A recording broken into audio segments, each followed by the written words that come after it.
નમસ્તે વિદ્યાર્થી મિત્રો, આપણે ચેપ્ટર નંબર 11 વિકિરણ અને દ્રવ્યની દ્વૈત પ્રકૃતિ, જેમાં આપણે એક ભાગ પૂરો કરી ચૂક્યા છે. શું પૂરું કર્યું છે? વિકિરણનું દ્રવ્ય સ્વરૂપ આપણે જોઈ લીધું છે.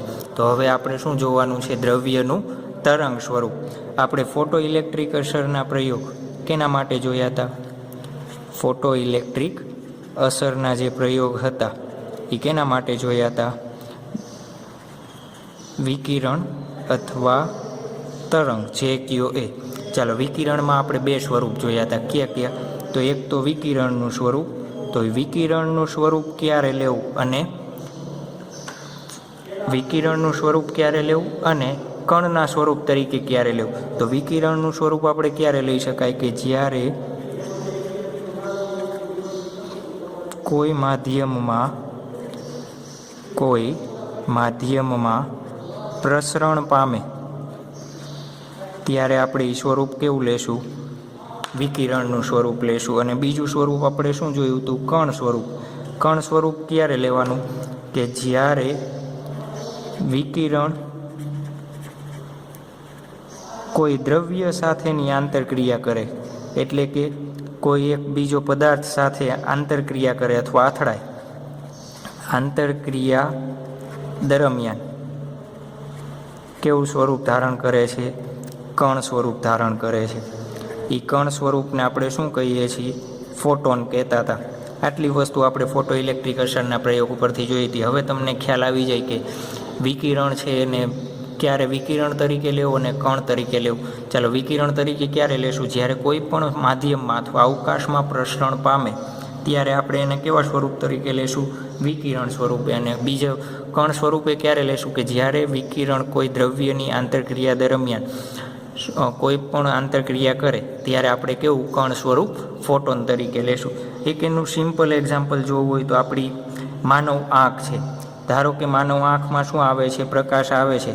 તો માધ્યમમાંથી જ્યારે પ્રકાશ આવશે ત્યારે એનું સ્વરૂપ કેવું હશે? પ્રસરણ પામશે, તો વિકિરણ. પણ જેવું આંખની રેટિના ઉપર પડશે એટલે રેટિનામાં શું થશે? ફોટોનનું શોષણ થશે. તો શું થઈ ગયું? આપણું માનવ આંખ તરીકે એક દ્રવ્ય સમજી શકાય. તો કેવા સ્વરૂપ માટે? ફોટોન સ્વરૂપે સમજી શકાય છે. ચાલો, આ વાત થઈ આપણે ફોટો ઇલેક્ટ્રિક અસરમાં વિકિરણની. હવે આપણને ખબર છે કે શું પ્રકૃતિ શું ધરાવે છે? પ્રકૃતિ, કુદરત શું ધરાવે? સમમિતિ. સમમિતિ એટલે જો વિકિરણ એ બંને સ્વરૂપ ધરાવતું હોય તો દ્રવ્ય પણ બે સ્વરૂપ ધરાવતું હોવું જોઈએ. શું કહેવાય? સમમિતિ કહેવાય. સિમ્પલ એક્ઝામ્પલ તરીકે સિક્કાની બે સાઈડ છે, ક્યારે અલગ કરી શકાય? ન કરી શકાય. તો દ્રવ્ય અને વિકિરણને પણ શું કરી શકીએ આપણે? સિક્કાની બે બાજુ ગણી શકાય. ધારો કે વિકિરણ કણ તરીકે વર્તે છે તો દ્રવ્ય પણ વિકિરણ તરીકે વર્તવો જોઈએ. એટલે બંને સિક્કાની કેવી સાઈડ છે? સમાન સાઈડ ગણી શકાય આપણે. ચલો, પ્રકૃતિ આપણે જોયું. પ્રકૃતિના બે મેઇન સ્વરૂપ ક્યાં છે? પ્રકૃતિના બે મેઇન સ્વરૂપ આપણે જોવા હોય તો એક તો જોયું આપણે દ્રવ્ય અને બીજું જોયું આપણે વિકિરણ, અથવા એને શું કહીએ છીએ આપણે? ઉર્જા કહીએ છીએ. શું કહીએ છીએ?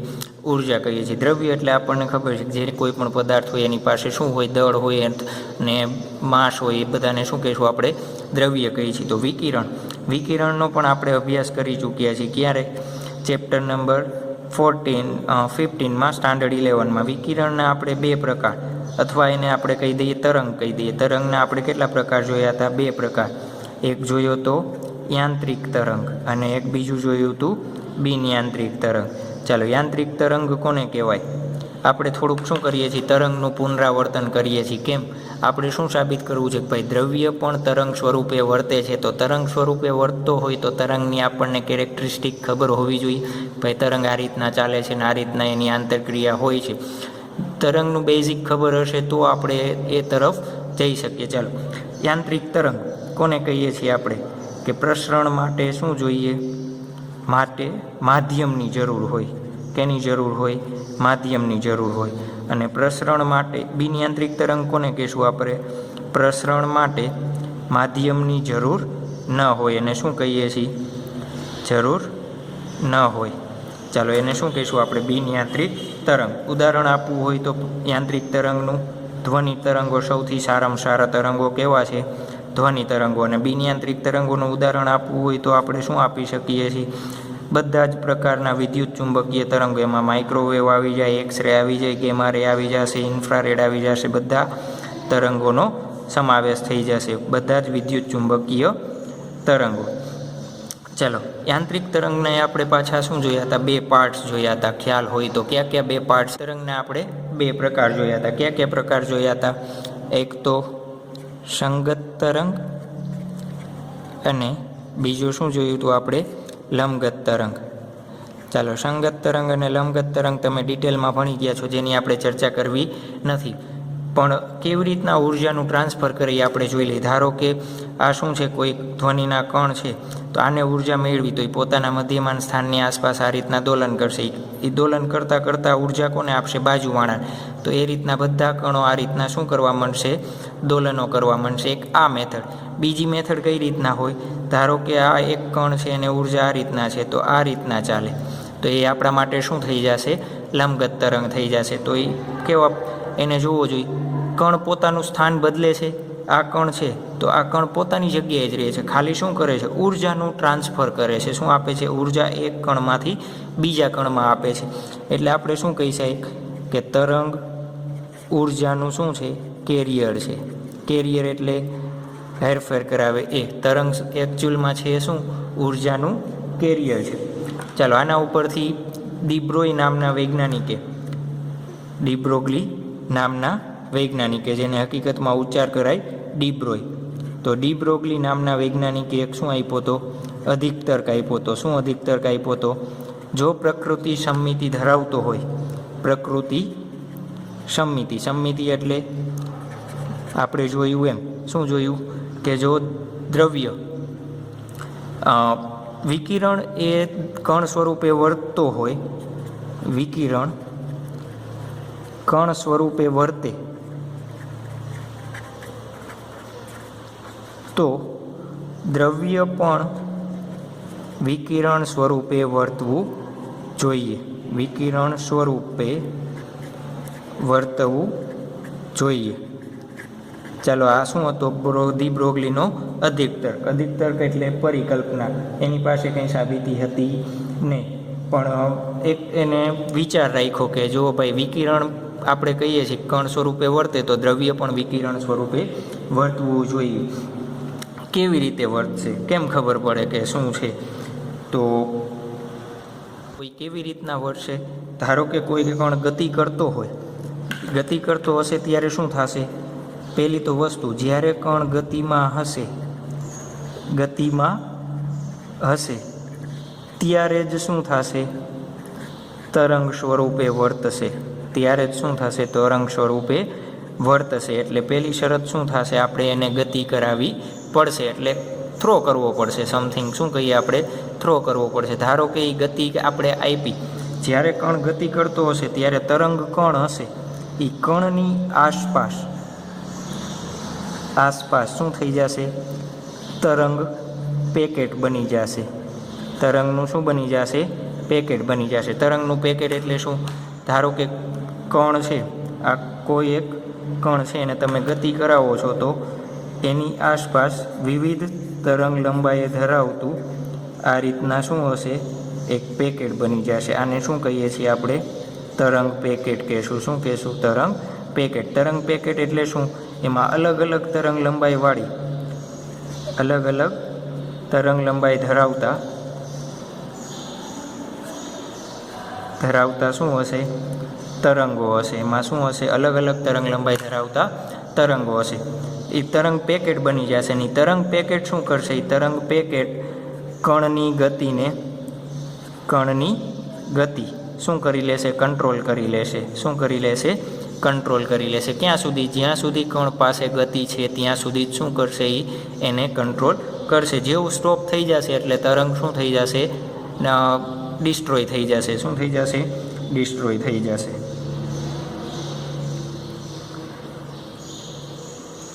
તો આ ડિબ્રોગ્લીએ શું કીધું હતું? એક અધિક તર્ક આપ્યો હતો કે શું? કે આ રીતના કણ જ્યારે ગતિ કરતો હોય ત્યારે શું બનશે? એક પેકેટના રૂપમાં બની જશે. પરંતુ આ એક શું હતું? આપણે શું કરીએ? જનરલી માણસનો સ્વભાવ શું છે કે સબૂતી માગે. શું માગે? સબૂતી માગે. ધારો કે હું તમને એમ કહું કે એક ભાઈ હતા, એની સાથે આવી ઘટના બનેલી હતી, પણ તમે શું કહેશો કે સર ટાઢાપોરના ભીંડા મારે છે. પણ બીની વાત જો હું કોઈ એક ભાઈ હોય એની સાથે બનાવ બન્યો હોય ને એમ કહું કે આ જ ભાઈ હતા ને એની સાથે આટલા બનાવ બન્યા છે, તો તમે મારી વાત માનશો. તો એવી જ રીતના જે દી બ્રોગલીએ અધિકતર્ક આપ્યો હતો એ શું હતી? વાર્તા હતી. કંઈ એની પાસે સબૂતી હતી નહીં. એટલે બધા બીજા વૈજ્ઞાનિકો એ પૂછે કે ભાઈ તમારી પાસે વાર્તા છે તો એની સબૂતી શું? તો દી બ્રોગલીએ કીધું કે અત્યારે મારી પાસે કાંઈ સબૂતી છે નહીં. તો કીએ ચાલો માની લીધું કે આપણે કણ ગતિ કરતો હોય, કણ ગતિ કરે છે, તો ગતિ કરતો હોય ત્યારે તરંગ સ્વરૂપ આપણે શું કંઈ ધારણ કરે છે, તો એની તરંગ લંબાઈ હોવી જોઈએ. તો દી બ્રોગલીએ જવાબ એવો આપેલો કે શું, જો ફોટોનને તમે કણ તરીકે સ્વીકારતા હોય અને ફોટોનની તરંગ લંબાઈ તમે શોધતા હોય, તો એ જ તરંગ લંબાઈનો ઉપયોગ જ્યારે દ્રવ્ય ગતિ કરે અને તરંગ બનશે તો એની તરંગ લંબાઈ શોધવા માટે તમે કરી શકો. ચાલો, એ તરંગ લંબાઈ કઈ રીતના હતી આપણે જોયું કે ફોટોનની તરંગ લંબાઈ શું હતી.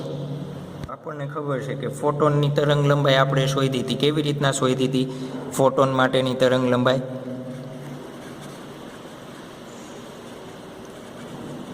કેવી રીતના હતી? લેમ્બડા બરાબર h/p લેતા આપણે. p એટલે શું કહીએ છીએ આપણે? વેગમાન કહીએ છીએ. ચાલો, અત્યારે આપણે વેગમાન શોધવું છે. વેગમાન કેવી રીતના મળશે આપણને ખબર છે. ધારો કે કોઈ એક કણ છે, એનું દળ આપણે ધારી લઈએ, કેટલું લઈ લઈએ? m, અને એ વેગ કેટલા v વેગથી ગતિ કરતો હોય તો એનું વેગમાન શોધવું હોય તો કેટલું મળશે આપણને વેગમાન? આપણને ખબર છે જ્યારે કોઈ પણ કણનું દળ અને વેગ આપેલો હોય તો વેગમાન કેટલું થાય? p બરાબર m ઇન્ટુ v, જે આપણે શું કરીએ આ સમીકરણમાં આપણે મૂકી દઈએ. તો લેમ્બડા બરાબર શું થશે? h અપોન શું થશે? m/v થશે. જે આ તરંગ લંબાઈનું સૂત્ર આપ્યું એ તરંગ લંબાઈને શું કહેશું આપણે? ડી બ્રોગલી તરંગ લંબાઈ કહીએ. શું કહેશું આપણે? ડી બ્રોગલી તરંગ લંબાઈ કહી દઈએ. ચાલો, આ ડી બ્રોગલીની તરંગ લંબાઈની વાત થઈ ગઈ. તો ડી બ્રોગલીએ શું કીધું હતું? ફોટોન જો કણ તરીકે વર્તતું હોય ને એની તરંગ લંબાઈ કેટલી લેતા હોય આપણે? લેમ્બડા બરાબર h/p જેટલી લેતા હોય. તો જો કોઈ પણ કણને આપણે તરંગ સ્વરૂપે સ્વીકારવું હોય તો એની તરંગ લંબાઈ પણ આટલી જ લઈ શકાય. પણ એનું વેગમાન કેવી રીતના શોધી શકાય? p બરાબર m ઇન્ટુ v તરીકે લઈ શકાય. ધારો કે એક ઉદાહરણ તરીકે લઈએ આપણે. ઉદાહરણ તરીકે શું લઈએ કે એક 0.12 kg દળ ધરાવતા ગોળી કેટલા વેગથી ગતિ કરે છે? તો 20 મીટર પ્રતિ સેકન્ડની ઝડપથી ગતિ કરતી હોય તો એની શું શોધવી છે આપણે? ડી બ્રોગલીની તરંગ લંબાઈ શોધવી છે. શું શોધવું છે? ડી બ્રોગલીની તરંગ લંબાઈ શોધવી છે. ચાલો, ડી બ્રોગલીની તરંગ લંબાઈ શોધવી છે. કેવી રીતના મળશે? તો લેમ્બડા બરાબર hની કિંમત આપણને ખબર છે 6.626 × 10⁻34. mની કિંમત કેટલી લઈએ? 0.12. vની કિંમત કેટલી લેશું? 20. ચાલો, આનું સાદુરૂપ આપશો એટલે આપણને કેટલી તરંગ લંબાઈ મળશે? એની 2.76 × 10⁻34 મીટર. જુઓ, જે તરંગ લંબાઈની કિંમત કેવી છે? ખૂબ જ સૂક્ષ્મ છે. તો આટલી તરંગ લંબાઈ આપણે રોજબરોજના જીવનમાં માપવી હોય તો માપી શકાય નહીં. એટલે રોજબરોજના જીવનમાં આપણે જે સ્થૂળ પદાર્થો છે એની તરંગ લંબાઈ કેવી હોય છે? ખૂબ જ સૂક્ષ્મ હોવાથી આપણે કેવું છે? એને તરંગ સ્વરૂપે જોઈ શકતા નથી. એટલે આપણે એનું માપી શકતા નથી. ચાલો, પાછા આ સૂત્ર ઉપર કોન્સન્ટ્રેટ કરો. આપણે શું કરવી છે? તરંગ લંબાઈની કિંમત વધારવી છે. તરંગ લંબાઈની કિંમત વધારવી હોય તો hની કિંમત કેવી છે? અચળ. ચાલો, વેગ એ આપણે કહીએ કે ભાઈ શું કરવું? વેગ કેવો કરવો જોઈએ? ઘટાડવો જોઈએ. પણ વેગ ઘટાડવો નથી તો બીજું શું ઘટાડવું જોઈએ? mની કિંમત ઘટાડી દઈએ. શું કરી દઈએ આપણે? mની કિંમત ઘટાડી દઈએ તો આપણને શું મળશે? લેમ્બડાની કિંમત કેવી મળશે? આપણને વધારે મળશે. ચાલો, લેમ્બડા વધારવો છે તો શું કરવું પડે આપણે? mની કિંમતમાં શું કરવો પડે? ઘટાડો કરવો પડે. શું કરવો પડે? ઘટાડો કરવો પડે. ક્યારે? જ્યારે તરંગ લંબાઈ વધારવી હોય તો. ચાલો, સૌથી આપણને ખ્યાલ છે કે સૌથી ઓછામાં ઓછી m કેની છે? કણમાં. કેની વાત કરીએ છીએ? કણમાં. તો કણમાં સૌથી ઓછામાં ઓછી mની કિંમત કેના માટે છે? તો ઇલેક્ટ્રોન માટે. તો ડી બ્રોએ શું કીધું? ભાઈ આપણે કણ તરીકે કેની ચર્ચા કરશું? ઇલેક્ટ્રોનની ચર્ચા કરશું. કેમ કે એને માટે એમની કિંમત કેવી છે? સાવ ઓછી છે. તો ઇલેક્ટ્રોનને આપણે શું કર્યું? કણ અથવા દ્રવ્યના પ્રતિનિધિ લઈ લીધો. પ્રતિનિધિ એટલે ખબર છે ને શું થાય? લીડર.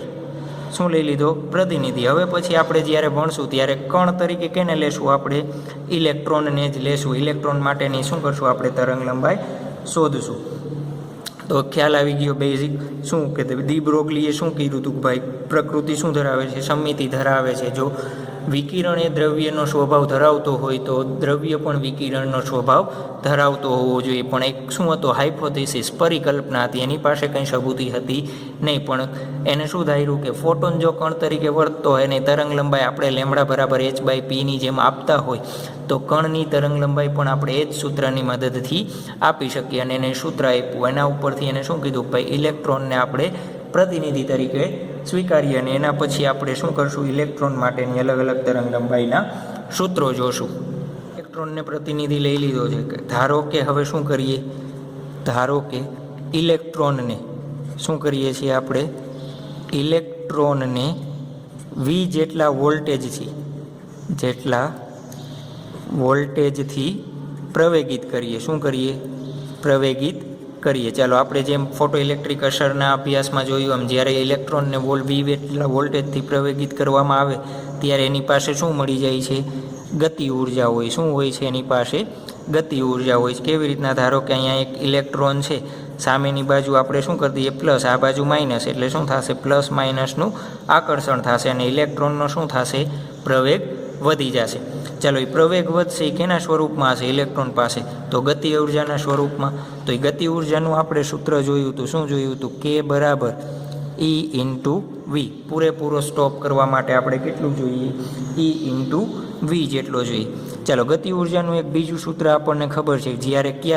જ્યારે આપણને કોઈ પણ કણનું દળ ખબર હોય ત્યારે. તો શું છે?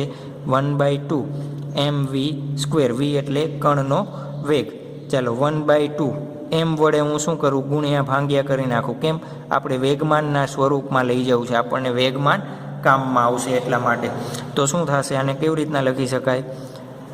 m² v² 2m. ચાલો mv આપણને ખબર છે. p બરાબર શું થશે? mv થશે. તો mv² બરાબર શું લખી શકાય? p²/2m. ચાલો પીની કિંમત જોતી હોય તો આપણે શું લખી શકાય? p² બરાબર 2m કે લખી શકાય. અથવા p બરાબર શું લખી શકાય? √2m કે. ચાલો કેની કિંમત આપણે સમીકરણ 1 ઉપરથી મૂકી શકીએ. શું મૂકી શકીએ? તો શું લખી શકાય? √2m E ઇન્ટુ વી. ચાલો આપણે શું શોધવું છે? ઇલેક્ટ્રોન માટેની ડી બ્રોગલી તરંગ લંબાઈ શોધવી છે. શું શોધવી છે? ડી બ્રોગલી તરંગ લંબાઈ શોધવી છે. ચાલો ઇલેક્ટ્રોન માટે ડી બ્રોગલી તરંગ લંબાઈનું સૂત્ર આપણને ખબર છે. લેમડા બરાબર શું થાય? h/p. એચની કિંમત આપણને ખબર છે. પીની કિંમત આપણે બનાવી લીધી. કેટલી બનાવી? √2m કે. જ્યારે કેની કિંમત આપી હોય તો આ સૂત્ર લેવાનું. જ્યારે વી વોલ્ટેજની કિંમત આપેલી હોય ત્યારે આપણે પીની જગ્યાએ શું મૂકશું? 2m E ઇન્ટુ વી. કેમાં? અંડરરૂટમાં. જોવો જોઈએ આ સમીકરણમાં h કેવો છે? અચળ. 2 કેવો છે? અચળ. m કેવો છે? અચળ. કેના માટે અચળ? ઇલેક્ટ્રોનની જ વાર્તા કરીએ છીએ આપણે. ઇલેક્ટ્રોનની વાર્તા કરતા હોય તો ઇલેક્ટ્રોનમાં દળ હંમેશા કેવું રહેશે? એનું અચળ. E કેવો છે? અચળ. ખાલી શું બદલશે? વી. તો આપણે આ બધાની કિંમત મૂકીએ. ચાલો લેમડા બરાબર એચની કિંમત 6.626 × 10⁻34 અંડરરૂટમાં 2. એમની કિંમત 9.1 × 10⁻31. ઈની કિંમત 1.6 × 10⁻19 ક્રોસ વીની કિંમત આપણને ખબર નથી. કેમ કે અલગ અલગ પ્રયોગ માટે અલગ અલગ વી લઈ શકાય. તો આનું સાદું રૂપ તમે આપશો તો લેમડાનું સૂત્ર શું બની જશે? 12.27 / √v. આન્સર તમને ડાયરેક્ટ કેમાં આપશે? એંગસ્ટ્રોમમાં આપશે. એક એંગસ્ટ્રોમ એટલે કેટલા થાય? 10⁻10 મીટર, જે તમને ખ્યાલ છે. ચાલો તો તમે ડાયરેક્ટલી લેમડા માટે આ સૂત્રનો પણ ઉપયોગ કરી શકો. ક્યારેક ખાસ MCQમાં જ્યારે તમારી પાસે સમય ઓછો હોય અને વોલ્ટેજ આપેલા હોય અને શું કહીએ ડી બ્રોગલીની તરંગ લંબાઈ શોધો તો શું કરશું? આપણે આ સૂત્રનો ઉપયોગ કરશું. ચાલો આ બંને સૂત્રનો ઉપયોગ ક્યારે કરવાનો? જ્યારે તમને કેની કિંમત આપી હોય ત્યારે આ સૂત્ર અને વીની કિંમત આપી હોય તો આ સૂત્ર અથવા આ સૂત્રનો ઉપયોગ કરી શકીએ. વેગમાન શોધવાનું કહીએ તો તમારી પાસે પણ બે સૂત્રો છે. તો આ બધા સૂત્રો MCQ અને એક્ઝામ્પલ માટે ખૂબ જ અગત્યના છે.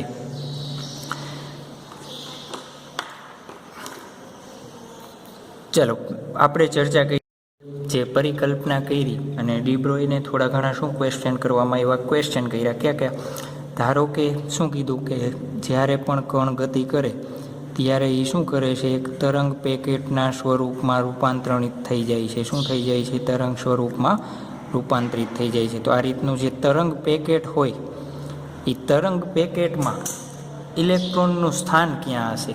પહેલો સવાલ શું કર્યો આપણે કે આ તરંગ પેકેટ જે છે એ તરંગ પેકેટમાં ઇલેક્ટ્રોનનું સ્થાન ક્યાં હશે? ચોકસાઈથી કહી શકો, ન કહી શકીએ. ક્યારેક ઇલેક્ટ્રોન અહીંયા હોય, અહીંયા હોય, અહીંયા બી હોઈ શકે, અહીંયા બી હોઈ શકે, અહીંયા બી હોઈ શકે, અહીંયા કોઈ પણ જગ્યાએ હોઈ શકે. તો ઇલેક્ટ્રોનનું સ્થાન આપણે ચોકસાઈથી કહી શકાય નહીં. તો હાઇઝનબર્ગે શું કીધું હતું કે ડેલ્ટા એક્સ કેમાં? ઇલેક્ટ્રોનના સ્થાનમાં અનિશ્ચિતતા. શું કીધી? અનિશ્ચિતતા. ચાલો એ જ રીતના વેગમાન, જે તરંગ પેકેટ છે એ કઈ દિશામાં ગતિ કરશે? વેગ હશે તો શું હોય? વેગમાન હશે. તો વેગમાન પણ આપણે નક્કી કરી શકીએ નહીં. તો શું કીધું? ડેલ્ટા પી વેગમાનમાં અનિશ્ચિતતા. તો જે ડિબ્રોય છે આ બે પ્રશ્નનો જવાબ આપી શકેલ નહીં. પણ હાઇઝનબર્ગે એક સૂચવ્યું હતું. શું સૂચવ્યું હતું કે વેગમાન અને સ્થાનમાં જો અનિશ્ચિતતા હોય, બે અનિશ્ચિતતાનો બંનેનો જો ગુણાકાર કરવામાં આવે તો કેટલો થશે? હંમેશા h/4π કરતાં ઓછો અથવા એના વધારે અથવા એના બરાબર હોવો જોઈએ. ચાલો તો ડેલ્ટા એક્સ અને ડેલ્ટા પી શું વસ્તુ છે? ધારો કે એક આ તરંગ પેકેટ લઈએ આપણે. શું લઈ લીધું? તરંગ પેકેટ એક છે. હવે તરંગ પેકેટમાં જોવો જોઈએ આટલા અંતર ડેલ્ટા એક્સ કહું હું, એ ડેલ્ટા એક્સમાં ઇલેક્ટ્રોનનું સ્થાન ક્યાં પણ ગમે ત્યાં હોઈ શકે, આપણને ખબર છે નહીં. તો ઇલેક્ટ્રોનનું સ્થાન આપણે ફાઇન્ડ આઉટ કરવું હોય તો શું કરવું પડે? ડેલ્ટા એક્સની કિંમત શું કરીએ આપણે?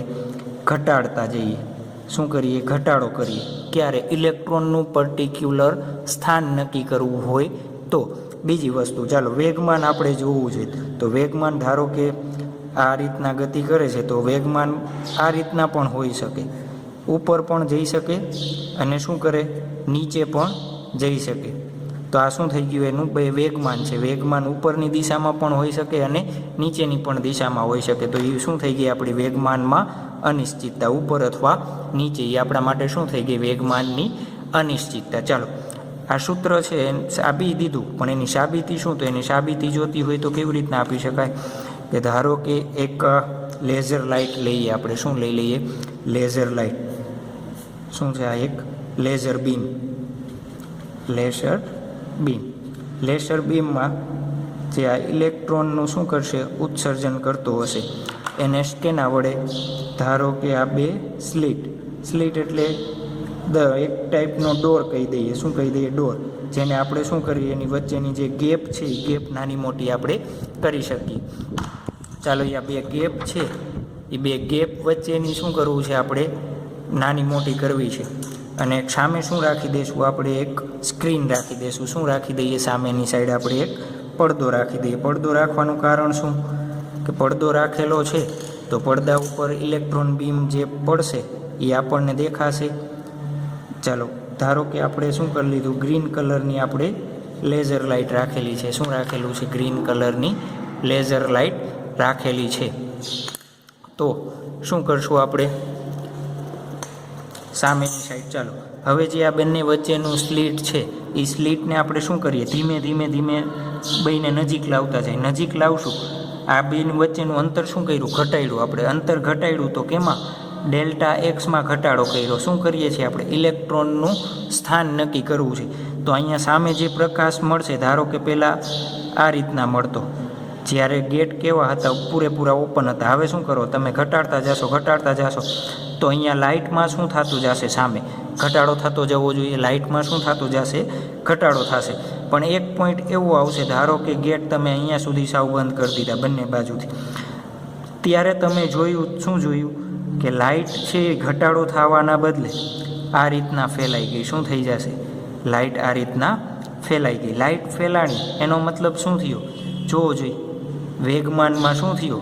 વધારો. વેગમાનમાં શું થાય છે? વધારો. ઉપર જશે અમુક ઇલેક્ટ્રોનને ક્યાં આવી જશે? નીચે આવી જશે. તો આ પ્રયોગ શું કરે છે? હાઇઝનબર્ગ અનિશ્ચિતતાની સાબિતી આપે. શું આપણે સ્થાન નક્કી કર્યું? ડેલ્ટા એક્સની કિંમતમાં શું કર્યો? ઘટાડો. તો ડેલ્ટા પીમાં શું થાય? જોવું જોઈએ. પ્રકાશ કેવો છે? વધે છે. તો ડેલ્ટા પીમાં શું થવો જોઈએ? વધારો થવો જોઈએ. તો આ શું દર્શાવે છે આપણને? કે ભાઈ કોઈ એક સ્થાન તમે ફિક્સ કરવા જાઓ તો ડેલ્ટા પીની કિંમત કેવી મળશે? વધારે. અને ડેલ્ટા પીની કિંમત જો તમે ફિક્સ કરવા જાઓ તો ડેલ્ટા એક્સ કેવો તમને મળશે? વધારે મળશે. તો એને જ બેને આપણે જો તરંગ સ્વરૂપમાં દર્શાવવું હોય તો કેવી રીતના દર્શાવી શકાય? ધારો કે ડેલ્ટા પીની કિંમત તમે કેવી લ્યો? ડેલ્ટા પી ટેન્ડ્સ ટુ શું લઈએ આપણે? 0 લઈ. ચાલો ડેલ્ટા પી 0 સામે જશે છેદમાં. તો ડેલ્ટા એક્સની કિંમત કેવી થઈ ગઈ? ઇનફાઇનાઇટ થઈ ગઈ. એને તરંગ સ્વરૂપમાં દર્શાવવું હોય તો કેવી રીતના દર્શાવી શકાય? કે સંપૂર્ણ અવકાશમાં એનું સ્થાન ગમે તે જગ્યાએ હોઈ શકે, કાંઈ ફિક્સ કરી શકાય નહીં. પણ એ શક્ય છે નહીં. ડી બ્રોગલીએ શું કીધું હતું? તરંગ પેકેટના સ્વરૂપમાં હોય. હવે ધારો કે આપણે ડેલ્ટા એક્સની કિંમત કેવી લઈએ? શૂન્યની નજીક લઈ. તો ડેલ્ટા પી કેવો મળશે આપણને? ઇનફાઇનાઇટ. તો આનું ગ્રાફિકલ રિપ્રેઝેન્ટ કેવું થશે? એક સ્થાન ફિક્સ થઈ ગયું. ભાઈ શું? એક પેકેટના અંદરના ભાગમાં ક્યાંક હશે. આટલા વિસ્તારમાં શું હશે? ઇલેક્ટ્રોન હશે. પણ વેગમાન કેવું છે? અનિશ્ચિત. ગમે એ ડાયરેક્શનમાં હોઈ શકે. એ ડાયરેક્શન આપણે કાંઈ ફિક્સ કરી શકીએ નહીં. તો આ થઈ ગયો હાઇઝનબર્ગનો અનિશ્ચિતતાનો સિદ્ધાંત. હાઇઝનબર્ગે અનિશ્ચિતતાના સિદ્ધાંતમાં શું કીધું હતું? કે સ્થાનમાં અનિશ્ચિતતા અને વેગમાનમાં અનિશ્ચિતતાનો ગુણાકાર હંમેશા h/4π કરતાં વધારે અથવા એના જેટલો હોય છે. ચાલો, હાઇઝનબર્ગની અનિશ્ચિતતા ઉપરથી જે ડી બ્રોઈએ પરિકલ્પના કરી હતી એ પરિકલ્પના આપણે શું કરવી છે? સાબિત કરવી છે. તો સાબિત કરવી હોય તો કેવી રીતના કરી શકાય? તો એના માટે થઈને આપણે શું જોવું પડે? એક તરંગનો પ્રયોગ જોવો પડે. એ પ્રયોગ આપણે જોઈ ગયા છીએ. ક્યાં? Chapter number 10. શું નામ હતું? યંગનો સ્લિટનો પ્રયોગ. યંગનો સ્લિટનો પ્રયોગ. ચાલો, કેમ તરંગ છે એ તો ખબર પડવી જોઈએ ને. ક્યાં ચેપ્ટરમાં ભણીએ છીએ આપણે? ચેપ્ટર નંબર 10માં. તો એ પ્રયોગમાં એને શું કર્યું હતું? ધારો કે એક સોર્સ હોય. કેનું? પ્રકાશનું ઉદ્ગમ. શું લઈએ આપણે? પ્રકાશનું ઉદ્ગમ. કેના વડે? 2 સ્લિટ વડે. ધારો કે આ સ્લિટ 1 અને આ સ્લિટ 2. આ S2 S1 સ્લિટ 1 અને સ્લિટ 2. અને સામેની સાઈડ શું રાખી દઈએ છીએ આપણે? એક સ્ક્રીન. શું રાખી દઈએ? સ્ક્રીન એટલે પડદો રાખી દઈએ. શું રાખી દઈએ? પડદો રાખી દઈએ. ચાલો, હવે થશે શું? ઉદ્ગમમાંથી જ્યારે પ્રકાશ કિરણ આપાત થશે ત્યારે વિકિરણના સ્વરૂપમાં આ રીતના જશે. ચાલો, એ વિકિરણના સ્વરૂપમાં જઈને ધારો કે પ્રકાશનું કિરણ એક અહીંયા આવીને ભેગું થાય છે ને એક આ રીતના અહીંયા આવીને ભેગું થાય છે. એ જ રીતના એક કિરણ અહીંયા આવીને ભેગું થાય છે, એક અહીંયા આવીને મળે છે. એ જ રીતના એક કિરણ અહીંયા આવે છે, એક કિરણ અહીંયા આવે છે. તો એ જ રીતના તમને આખા પડદા ઉપર શું દેખાશે? તમને અલગ અલગ પ્રકારની શલાકાઓ દેખાશે. શલાકાઓ એટલે કેવી રીતના હોય એ કહીએ આપણે.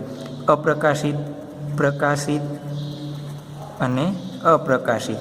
ચાલો, શલાકા એટલે શું? સિમ્પલ ભાષામાં એક પટ્ટા દેખાડે. સાદી ભાષામાં શું કહીએ? પટ્ટા દર્શાવશે. ચાલો, અપ્રકાશિત, પ્રકાશિત અને અપ્રકાશિત આ શલાકાઓનું નિર્માણ કેવી રીતના થાય? ધારો કે આપણે શું કીધું? અહીંયાથી એક તરંગ આવે છે, અહીંયાથી એક તરંગ આવે છે. તો 2 તરંગ છે. ધારો કે આ એક તરંગ અને આ બીજું તરંગ આવે છે. આ બંને તરંગ ક્યાં ભેગા થાય છે? અહીંયા ભેગા થાય છે. જોવો જોઈએ. આનું શૃંગ અને આનું ગર્ત અહીંયા જેટલું એમ્પ્લિટ્યુડ હશે એટલું જ અહીંયા હશે. તો બંને એ ભેગા થાય તો બંનેની કુલ ઉર્જા કેવી થઈ જશે? શૂન્ય. એ જ રીતના આની ઉર્જા અને આની ઉર્જા શું થઈ જશે? શૂન્ય. તો ઉર્જા કાંઈ છે નહીં, કાંઈ પ્રકાશ જ નથી. તો આપણને કેવું દેખાડશે? Black colour. તો કેવું મળશે આપણને? અપ્રકાશિત મળશે. તો પ્રકાશિત ક્યારે મળે? તો ધારો કે આ રીતના એક તરંગનો શૃંગ અને બીજાનો પણ શૃંગ અને ગર્ત. જોવો જોઈએ. આની ઉર્જા અને આની ઉર્જા બેયની શું થઈ છે? કમ્બાઈન. આની ઉર્જા શું થશે? કમ્બાઈન. કેટલી થશે? 1 2 3 4. કેટલી મળશે? 4 ગણી. તો આ પ્રકાશિત શલાકા આપણને શું દેખાડશે? વધારે પ્રકાશિત દેખાશે. પાછું અહીંયા શું થયું? અપ્રકાશિત. એનો મતલબ શું થયો? શૃંગ અને ગર્ત આવીને બંને મળે છે. ચલો, આ પ્રયોગ આપણે યંગના સ્લિટમાં જોયો તો હવે આ જ પ્રયોગનું આપણે શું કરવું છે, કેમાં ઇલેક્ટ્રોન માટે કરવો છે. ચાલો ઇલેક્ટ્રોન માટે કરવું હોય તો એક તો ઇલેક્ટ્રોનનું ઉદ્ગમ જોઈ, પછી જોવો જોઈએ આ બે સ્લીટ વચ્ચેનું અંતર કેપિટલ ડી, પડદા અને સ્લીટ વચ્ચેનું અંતર, અને બે આને વચ્ચેનું અંતર આપણને ખબર હોય તો આના ઉપરથી આપણે સૂત્રો ઉપરથી શું કરી શકીએ છીએ, લેમ્ડા તરંગ લંબાઈ શોધતા હતા આપણે ક્યાં, ચેપ્ટર નંબર 10માં. તો આ જ વસ્તુનો ઉપયોગ કરી અને ઇલેક્ટ્રોન માટે આપણે શું શોધવું છે કે આ રીતના અપ્રકાશિત પ્રકાશિત અપ્રકાશિત શલાકાઓ તો આપણે ઇલેક્ટ્રોન માટે ન મેળવી શકીએ, પણ શું મેળવી શકીએ, ધારો કે આ બિંદુ પાસે 20 ઇલેક્ટ્રોન આવ્યા, અહીંયા 200 ઇલેક્ટ્રોન આવ્યા, અહીંયા 20 ઇલેક્ટ્રોન આવ્યા, તો એ ગણતરી કરી શકીએ. ગણતરી કેવી રીતના થાય, તો આપણે અહીંયા શું મૂકવું પડે, એક કલેક્ટર મૂકવું પડે, અને કલેક્ટરની સાથે શું જોડી દેવું પડે, એમીટર જોડી દેવું પડે. એટલે કલેક્ટરને તમે આમાં અલગ અલગ જગ્યાએ મૂકો, અહીંયા મૂક્યું ઇલેક્ટ્રોનની સંખ્યા નોંધી, અહીંયા મૂકો ઇલેક્ટ્રોનની સંખ્યા નોંધો, અહીંયા મૂકો ઇલેક્ટ્રોનની સંખ્યા નોંધો. તો આપણે શું કરવી પડે, આવી ગોઠવણી કરવી પડે. તો એ ગોઠવણી કોને કરી હતી, ડેવિશન અને ગર્મર નામના વૈજ્ઞાનિકે કરેલી. ગોઠવણી કોને કરેલી હતી, ડેવિશન અને ગર્મર નામના વૈજ્ઞાનિકે કરેલી હતી. આપણે શું કહેતા, પ્રકાશનું ઉદ્ગમ જોઈએ, તો પ્રકાશનું ઉદ્ગમ આપણી પાસે, તો ઇલેક્ટ્રોનનું ઉદ્ગમ જોશે, તો ઇલેક્ટ્રોનનું ઉત્સર્જન કેમાંથી થાય, કોઈ પણ ધાતુમાંથી. તો આપણે આ ધાતુનો ફિલામેન્ટ છે, એ ફિલામેન્ટને શું કરશું, ઇલેક્ટ્રોનના ઉત્સર્જન માટે યુઝ કરશું. ઇલેક્ટ્રોનના ઉત્સર્જન માટે આપણે 3 મેથડ જોઈ હતી, કઈ કઈ, તાપીય ઉત્સર્જન, ક્ષેત્રીય ઉત્સર્જન અને ફોટો ઇલેક્ટ્રિક ઉત્સર્જન. અત્યારે આપણે કયા ઉત્સર્જનનો ઉપયોગ કરશું, તાપીય ઉત્સર્જનનો ઉપયોગ કરીએ. કયા ઉત્સર્જનનો, તાપીય, એટલે શું કરશું, એને ગરમ કરશું, હીટર. તો એને ગરમ કરવા માટે આપણે શું જોડી દીધું, બેટરીનો છેડો જોડી દીધો. ચાલો બેટરીના છેડા સાથે જોઈન્ટ કરશો એટલે ગરમ થશે અને શું થશે, ઇલેક્ટ્રોનનું ઉત્સર્જન થશે. ચાલો ઇલેક્ટ્રોનના ઉત્સર્જન કરીને આપણે કેમાંથી, સ્લીટમાંથી પસાર કરવો પડે. તો સ્લીટ તરીકે આપણે સૂક્ષ્મ છિદ્રવાળું શું લઈએ છીએ, નળાકાર. કેવું લઈએ, સૂક્ષ્મ છિદ્રવાળું નળાકાર. અને નળાકાર એક બીજું કામ એ પણ કરશે, ઇલેક્ટ્રોનને શું કરશે, પ્રવેગિત. કેવી રીતના, જોવો જોઈએ, નળાકારનો એક છેડો આપણે કેની સાથે જોડેલો છે, પ્લસ સાથે જોઈન્ટ કરેલો છે. કેની સાથે જોઈન્ટ કરેલો છે, પ્લસ. તો આ પ્લસ અહીંયાથી જે ઇલેક્ટ્રોન ઉત્સર્જાશે એ ઇલેક્ટ્રોન કેવી રીતના જશે, માઇનસ હશે, અહીંયા પ્લસ છે તો શું થશે, આકર્ષાશે. ચાલો એ ઉત્સર્જાયેલ ઇલેક્ટ્રોન બધી દિશામાં જશે. કઈ દિશામાં, બધી તરફ જશે. ધારો કે અહીંયા બી જશે, અહીંયા જશે, અહીંયા જશે, અહીંયા જશે, આ રીતના જશે. પણ જે ઇલેક્ટ્રોન આ સૂક્ષ્મ છિદ્રમાંથી પસાર થશે એનો વેગ વધતો જશે, વધતો જશે, અને આ બાજુના છિદ્રમાંથી શું થઈ જશે, પસાર થઈ જશે, અને બાકીના ઇલેક્ટ્રોનનું શું થઈ જશે, શોષણ થઈ જશે. ચાલો ઇલેક્ટ્રોન જે આ ટ્યુબમાંથી, સૂક્ષ્મ નળાકાર ટ્યુબમાંથી પસાર થશે એ કેવું હશે, એની પાસે પ્રવેગ કેવો હશે, વધારે હશે. એને સામે નિકલના લક્ષ્ય સામે શું કરશું, આપણે આપાત કરશું.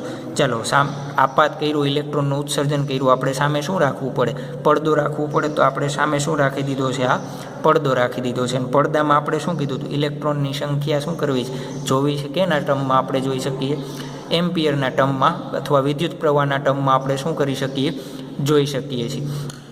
ચાલો એ આપણે શું કરવું છે, એના માટે થઈને આપણે શું કર્યું, અહીંયા એક કલેક્ટર રાખ્યું, કલેક્ટરને કેની સાથે જોડી દીધું, ગેલ્વેનોમીટર સાથે જોઈન્ટ કરી દીધું. એ ગેલ્વેનોમીટર શું કરશે, આપણને વિદ્યુત પ્રવાહ દેખાડશે. અને સ્કેલમાં શું રાખી દીધા હશે, આપણે 0થી લઈને 90 ડિગ્રી સુધીના રીડિંગ રાખી દીધા છે. આપણે ગ્રાફ બનાવશું, એ ગ્રાફ કેવો હશે, રેડિયલ ગ્રાફ હશે. રેડિયલ ગ્રાફ તમે મેથ્સમાં ભણતા હશો, અલગ અલગ પ્રકારના આપણે શું કરી શકીએ, ગ્રાફ ડ્રો કરી શકીએ. ચાલો ઇલેક્ટ્રોન અહીંયાથી આવે છે નિકલ પર, તો ધારો કે નિકલના અણુઓ આ રીતના ગોઠવાયેલા છે.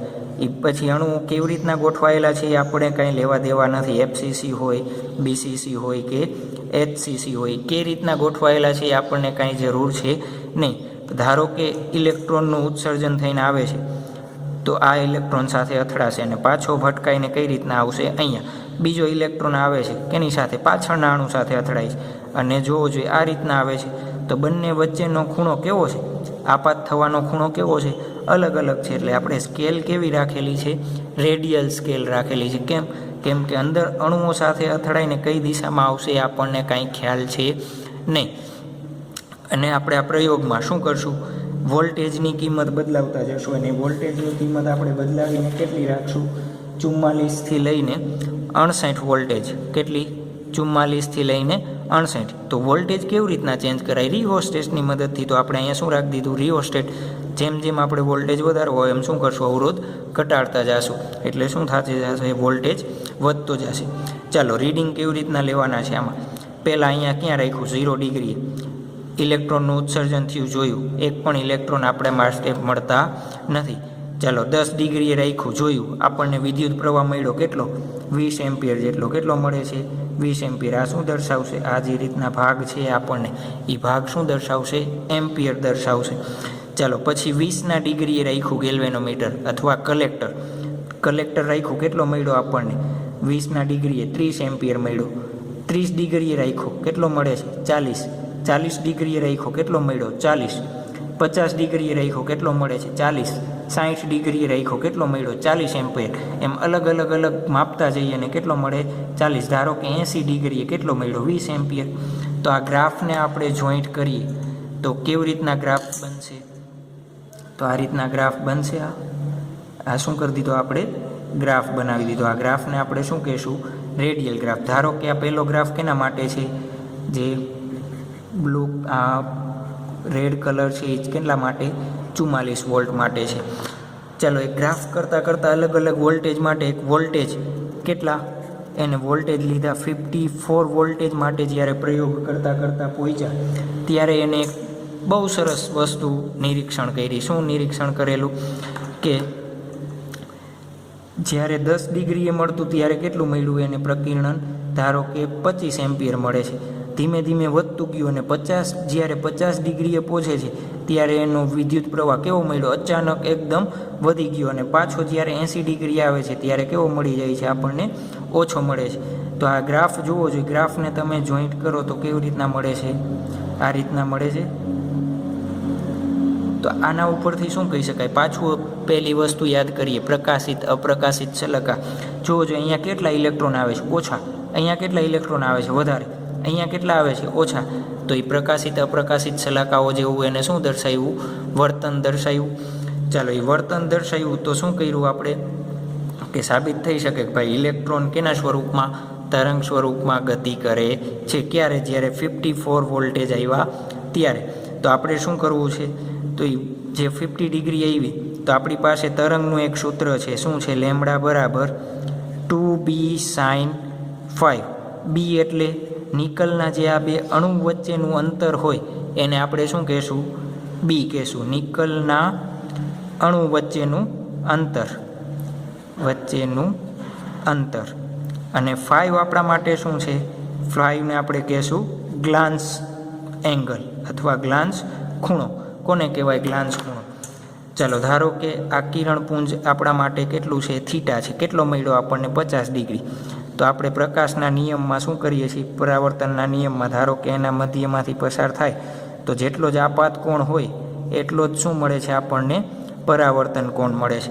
ચાલો જે આ આપાત બિંદુ એ શું દોર્યો છે, આપણે લંબ ડ્રો કર્યો છે, એને લંબ ડ્રો કરી દઈએ આપણે આ રીતના. ચાલો તો આ ખૂણો માપવો છે આપણે, શું કરવું છે, એ ખૂણો આપણા માટે શું થશે, ગ્લાન્સ એંગલ 5 થશે. તો કેટલો મળશે આપણને ગ્લાસ એંગલ 5 જોવો જોઈએ. આ કેટલું છે, 25. આખો કેટલો છે, 90. તો આ કેટલો મળે આપણના માટે, 5ની કિંમત મળશે 65 ડિગ્રી. તો ગ્લાન્સ એંગલ આપણા માટે કેટલો, 65. નિકલના અણુ વચ્ચેનું અંતર આપણને ખબર છે, તો લેમ્બડાની કિંમત આપણે શોધીએ તો કેટલી મળશે, લેમ્બડાની કિંમત એને સૂત્રની મદદથી શોધી તો કેવી રીતના મળી, એને 0.165 નેનોમીટર જેટલી મળેલી. કેટલી મળી, નેનોમીટર જેટલી. ચાલો તો ડી બ્રોગલીએ એક સૂત્ર આપેલું હતું. શું સૂત્ર આપેલું હતું ડી બ્રોગલીએ, તો લેમ્બડા બરાબર 12.27 ડિવાઈડ બાય √v.